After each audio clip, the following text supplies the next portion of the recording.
These recipes are easy, but absolutely delicious. When it comes dinner time, I am not about trying to make something too complicated. Hey y'all, I'm Valerie, and welcome to my kitchen. In today's video, I'm sharing 4 of our favorite tried and true recipes that only require about 5 ingredients. Okay y'all, let's get started. This white chicken chili is one of my easy go-to dinner recipes when I'm in a hurry and I'm just trying to get dinner on the table. To a large high-walled pan on the stove top, I'm adding 2 cans of undrained Great Northern beans, followed by 1 can of Rotel. I use the mild, but if you want it to have a little kick, go ahead and add the hot. Next, I'm adding 1 package of the McCormick white chicken chili mix. And you can usually find this in the grocery store on the aisle that the seasoning's on. Now I'm adding 1 cup of chicken broth and 3 cups of cooked shredded rotisserie chicken. You're going to give this a stir until everything is well combined. I brought this mixture to a boil, then reduced that heat to a simmer, then I covered it and let it simmer until everything was completely heated through. Now, sometimes I like to add about 4 ounces of softened cream cheese in here and just stir it and let it simmer until it melts. But I just wasn't feeling it on this night. I was trying to be a little healthier.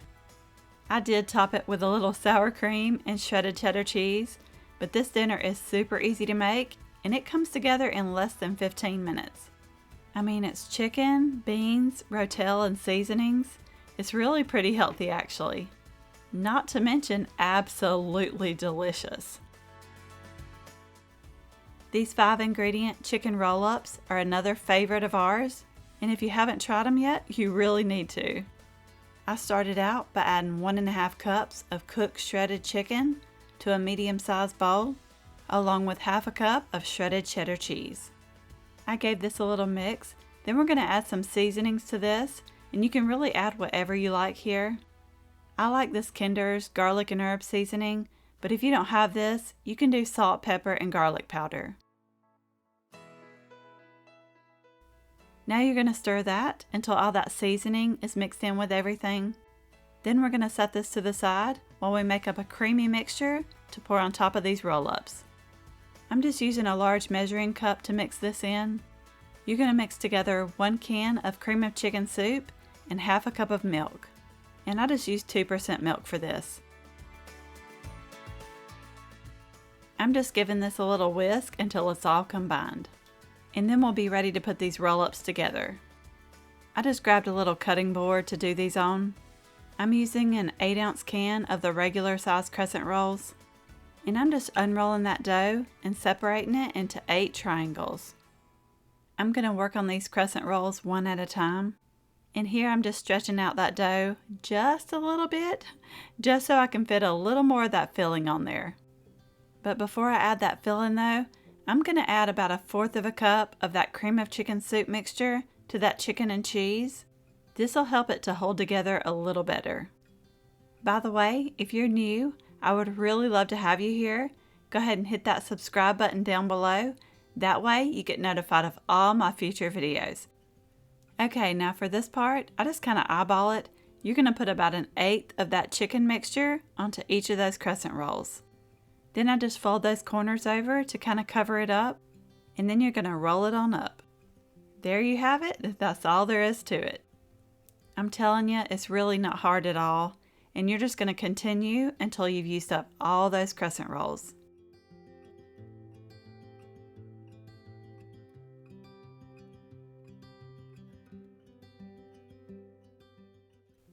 I'm using an 8 by 8 inch baking dish to make these in. It don't look like I did, but you do want to spray that with nonstick spray. Now we're laying those crescent rolls in there and just fit them in there the best way you can. Now we're going to take that cream of chicken soup mixture and drizzle it evenly over the top of those crescent rolls. Now you can skip this next part if you want to, but we love cheese here. So I sprinkled over about 1/2 cup of shredded cheddar cheese. And just to make it look pretty, I sprinkled on some parsley just for color. Now these go into the oven to bake at 350 for 25 to 30 minutes. It'll be bubbly on the sides and the top will start to get golden brown. These are simple and easy to make, but they are so good. I just drizzled a little more of that sauce over the top of these and served it alongside some green beans. My mom was actually over this night and she said this is her favorite dinner recipe. And I'd have to agree on that, we love it. Oh, and by the way, I always have the recipes either linked or typed out in the description box below. If you have some leftover mashed potatoes that you need to use up, this KFC Bowl Casserole is the perfect thing to make. I'm starting out by adding 6 cups of prepared mashed potatoes to a 9x13 casserole dish. You can use homemade or even store-bought, whatever works for you better. After I got those all spread out, I sprinkled over 1 can of drained corn. Oh, and I forgot to mention, before I started this, I cooked up 26 ounces of frozen chicken tenders according to the directions on the back of the bag. I took those out of the oven, chopped them up into bite-sized pieces, and added them to the top of that casserole.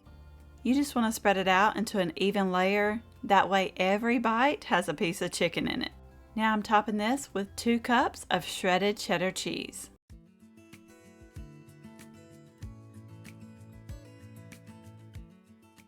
Now this goes into the oven to bake at 350 for about 20 minutes. You're just looking for that cheese to be melted and everything to be heated through. Now to finish this off, we're going to drizzle over a 12-ounce jar of chicken gravy.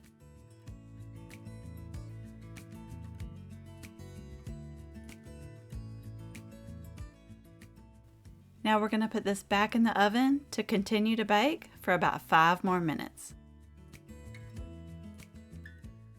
This is like the ultimate comfort food dinner. I absolutely love those KFC bowls, and this casserole right here is amazing. And it's a great way to use up leftover mashed potatoes.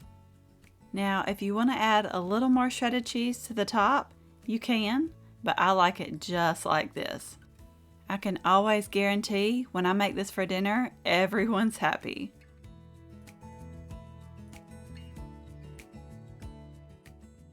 This cheesy baked tortellini casserole is one I make pretty often.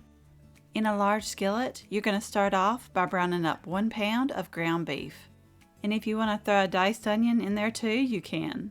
I let that cook until it was completely cooked through, then I used a paper towel to get rid of that grease. Next, you're going to add in a couple teaspoons of minced garlic, stir that around and let it cook for about a minute or so. Then I seasoned it up with a little salt, pepper, garlic powder, onion powder, and Italian seasoning. Now you're going to grab a 24-ounce jar of your favorite pasta sauce and add it right on in. Then we're going to add in an 8-ounce block of softened cream cheese. By the way, if you cube that up before you add it in, it'll melt a whole lot faster. We're going to cook this on medium-low and stir it until that cream cheese is completely melted. I'm using a 19-ounce package of frozen cheese tortellini. I did let mine thaw out for just a little bit. I'm adding this in, then you're going to stir it up until that tortellini is completely covered in that sauce. Now we're going to remove it from the heat and head over to the counter with it.